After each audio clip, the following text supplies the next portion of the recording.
ఓ DSC notification ఇవ్వడం చేత కాలేదు. ఎక్కడైనా వాస్తవాలు ఉంటే కదా ఏదైనా సరే జరగడానికి. వాస్తవాలు ఉంటే మీరు సరిగ్గా వేయగలరు. అసలు వాస్తవాలే లేనప్పుడు దీన్ని ఇంకా మీరు ఏం చేయగలరని చెప్తున్నాం. అలాగే పాఠశాల స్థాయి క్రీడల్లో పాల్గొన్న వారికి, అంతర్ కళాశాలలో పాల్గొన్న వారికి కూడా ఉద్యోగాలు ఇచ్చారని చెప్పి జగన్మోహన్ రెడ్డి గారు మాట్లాడారు. దీనికి మా జైన్ గారు సమాధానం చెప్పారు. ఒక్కసారి డేటా వెనక్కి వెళ్ళి చూడండి. 2019లో గ్రామ వార్డు సచివాలయ ఉద్యోగాలు భర్తీ చేసేటప్పుడు అప్పుడు జీవో నెంబర్ 74 ఆధారంగా చేసుకొని చివరికి పాఠశాల స్థాయిలో ఆడే క్రీడల్లో పాల్గొన్న వారికి 66 మందికి మీరు సచివాలయ ఉద్యోగాలు ఇవ్వలేదా? గుర్తు తెచ్చుకోండి ఒకసారి. అంతర్ కళాశాలలో పాల్గొన్న వారికి 2 మీరు ఉద్యోగాలు ఇవ్వలేదా? చివరికి విమెన్ ఫెస్టివల్ మహిళా క్రీడోత్సవాల్లో పాల్గొన్న వారికి కూడా 3 మీరు ఉద్యోగాలు ఇచ్చారు. కానీ మేము ఉద్యోగాలు ఇచ్చేటప్పుడు అట్లా కాదు.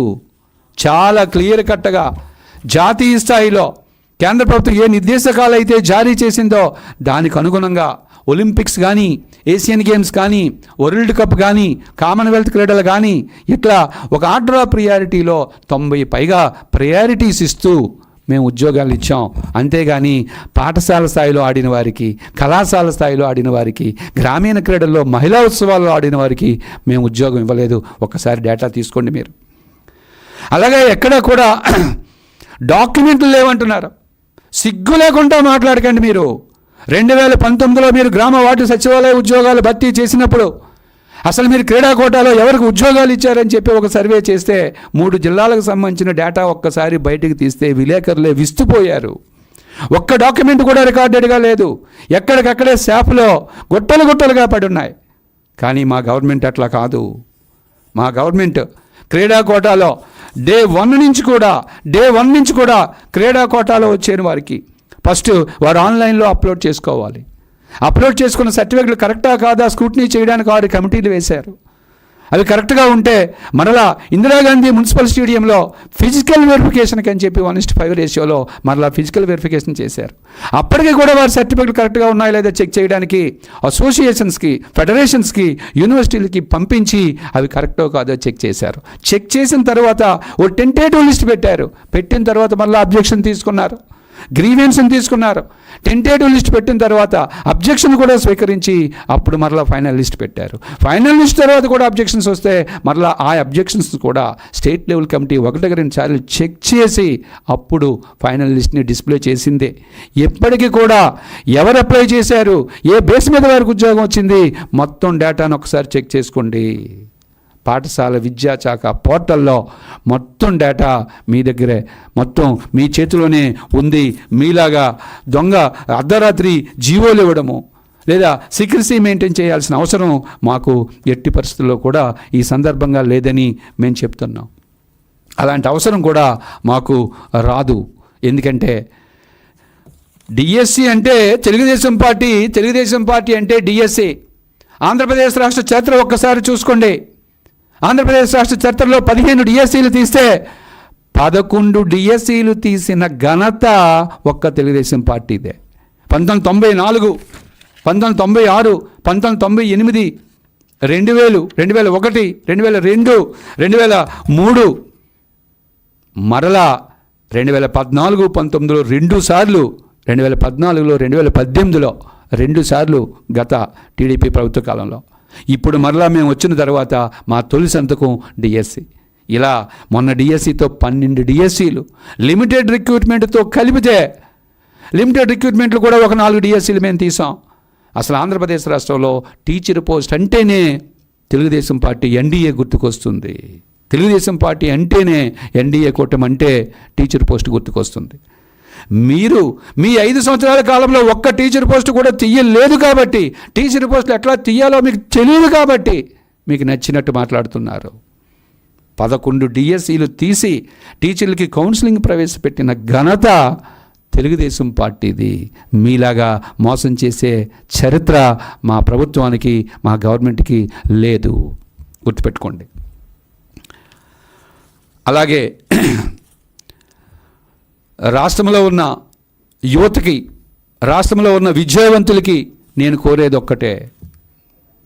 ఈ వైసీపీ పార్టీ, ఈ గొడ్డల పార్టీ లక్ష్యం ఏంటంటే ఎన్డీఏ గవర్నమెంట్ వచ్చి డిఎస్సి తీసి సక్సెస్ అయింది, జాబ్ క్యాలెండర్ ఇచ్చింది, దాన్ని అమలుపరుస్తుంది, నిరుద్యోగులందరూ ఎవరికి తగ్గట్టుగా వారు ఉద్యోగాలకు చదువుకుంటున్నారు, రాష్ట్రం అంతా ప్రశాంతంగా ఉంది.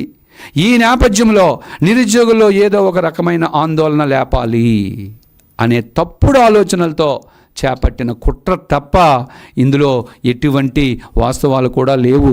కాబట్టి నిరుద్యోగ యువత మొత్తం మీరు రాబోయే జాబ్ క్యాలెండర్కి సంబంధించి పక్కాగా ప్రణాళికతో మీరు చదువుకోవాలని మరొకసారి మీ అందరికీ కూడా నేను విజ్ఞప్తి చేస్తున్నాను.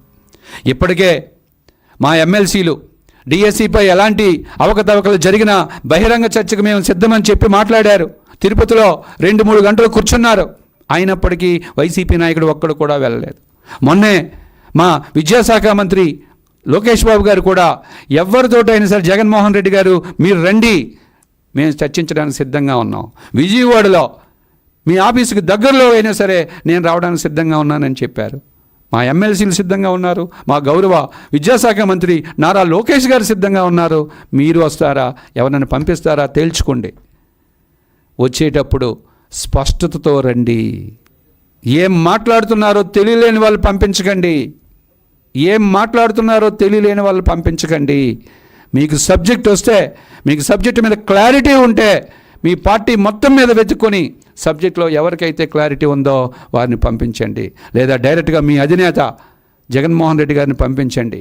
మా లోకేష్ బాబు గారు సిద్ధంగా ఉన్నారు. డిఎస్సిపై చర్చించడానికి బహిరంగ చర్చకు సిద్ధంగా ఉన్నారు. మీరు రండి, వచ్చి చర్చించండి. ఇప్పటికే జనాలు మిమ్మల్ని చూసి నవ్వుకుంటున్నారు. జగన్మోహన్ రెడ్డి గారికి నిరుద్యోగులన్నా ఉపాధ్యాయులైనా అసహ్యం, వారంటే గిట్టదు.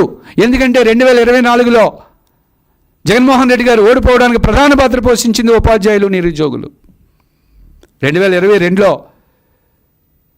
ఉపాధ్యాయులు ఎన్ని ఇబ్బందులు పెట్టారంటే పిఆర్సీలో తక్కువ జీతాలు ఇస్తూ పిఆర్సీ ఇచ్చినందుకు వ్యతిరేకత తెలియజేస్తూ విజయవాడ బీఆర్టీఎస్ రోడ్లో ఒక భారీ నిరసన తెలియజేశారు. అప్పటి నుంచి ఉపాధ్యాయులు అంటే జగన్మోహన్ రెడ్డి గారికి కెట్టదు. అందుకే కోవిడ్ టైంలో వైన్ షాపుల దగ్గర నిలబెట్టారు ఉపాధ్యాయుల్ని. అంతేకాదు వైసీపీ ప్రభుత్వంలో ఒక మంత్రి అంటాడు, గురువు కంటే గూగుల్ మిన్నా అన్నాడు. అంటే గురువు గారిని అవమానించారు. గురువు కంటే గూగుల్ మిన్నా అన్నాడు.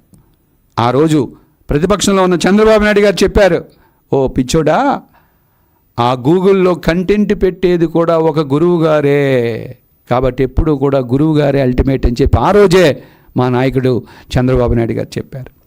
గురువుల్ని మీరు అవమానించారు. జీతాలు సకాలంలో ఇవ్వండి అంటే ఏదో తేదీని జీతాలు వస్తున్నాయి కదా, 12, 13, 14వ తేదీకైనా జీతాలు వస్తున్నాయి కదా అని చెప్పి ఆ రోజు విద్యాశాఖ మంత్రి గురువుల్ని ఇబ్బంది పెట్టారు. మేము అట్లా కాదు, గురువులు గౌరవించే ప్రభుత్వం మాది. మా విద్యాశాఖ మంత్రి మా లోకేష్ గారు గురువులు ఎంత గౌరవిస్తున్నారంటే, ఓ పాఠశాలకు వెళ్తే ప్రధాన ఉపాధ్యాయుడు వెంటనే లేచి నిలబడితే లేదండి అది మీ గౌరవప్రదమైన సీట్ అని చెప్పి హెచ్ఎం గారిని ఆ సీట్లో కూర్చోబెట్టి ఎదురు సీట్లో విద్యాశాఖ మంత్రి గారు కూర్చొని గురువులు గౌరవించే సాంప్రదాయం మా విద్యాశాఖ మంత్రికి ఉంది. మీరు గురువుల్ని వైన్ షాప్ దగ్గర పెడితే మేము గురువుల్ని తీసుకువెళ్ళి సింగపూర్ పంపిస్తున్నాం, అక్కడున్న విధానాల్ని పరిశీలించమంటున్నాం, పిల్లల్ని కూడా పంపించడానికి ప్రణాళికలు రూపొందిస్తున్నాం. అది మీకు మాకు గురువులకి ఇచ్చే గౌరవంలో ఉన్న తేడా. కాబట్టి రాష్ట్ర వ్యాప్తంగా ఉన్న విద్యావంతులు, నిరుద్యోగులు, ఉపాధ్యాయులు, ఉద్యోగులకి ఏ ప్రభుత్వం మంచి చేసిందో మీరందరికీ తెలుసు. కాబట్టి మీరు విషయాలన్నింటినీ దృష్టిలో పెట్టుకొని సమాజానికి ఏది మంచో ఏది చెడో చెప్పాల్సిన బాధ్యత మీదే. ఎందుకంటే నిజం చెప్పులు వేసుకునే లోపే అబద్ధం ఊరంతా తిరిగి వస్తుందని చెప్పి ఒక సామెత ఉంది మనకి. నిజం బయటకు వచ్చే లోపే వీరు తప్పుడు ప్రచారాలు చేస్తున్నారు. అబద్ధాలు ఖండించాల్సిన ఆవశ్యకత విద్యావంతులందరికీ ఉంది. మంచిని ప్రశంసించాల్సిన ఆవశ్యకత విద్యావంతులందరికీ ఉంది. లేదంటే మేధావి మౌనం ప్రజాస్వామ్యానికి, ఆర్థిక వ్యవస్థకి మంచిది కాదు. కాబట్టి విద్యావంతులు, ఉపాధ్యాయులు, స్వచ్ఛంద సంఘాలు కూడా ఈ విషయాన్ని ఒక్కసారి పరిశీలించి డిఎస్సి ఎంత పారదర్శకంగా జరిగిందో, ఎంత అకౌంటబిలిటీతో జరిగిందో ఒక్కసారి మీరందరికీ తెలుసు. కాబట్టి ఇది చర్చించి ఈ తప్పుడు ప్రచారాన్ని తిప్పికొట్టాల్సిన బాధ్యత 16,000 ఉపాధ్యాయ కుటుంబాలపై, లక్షలాది నిరుద్యోగులపై కూడా ఉందని తెలియజేస్తూ మరొక్కసారి ఈ గొడ్డల పార్టీకి మేము చెప్పేది ఏంటంటే, రండి, మీ దగ్గర ఆధారాలు ఉంటే తీసుకురండి, తప్పుడు ఆరోపణలు చేయకండి. మీ దగ్గర ఆధారాలు ఉంటే మా లోకేష్ గారు సిద్ధంగా ఉన్నారు, బహిరంగ చర్చకి సిద్ధంగా ఉన్నారు. కాబట్టి మీ ఇష్టం, మీరు ఎప్పుడు వస్తారో మీరు రండి, మేము సిద్ధంగా ఉన్నామని తెలియజేస్తూ సెలవు తీసుకుంటున్నాను. థ్యాంక్ యూ అండి.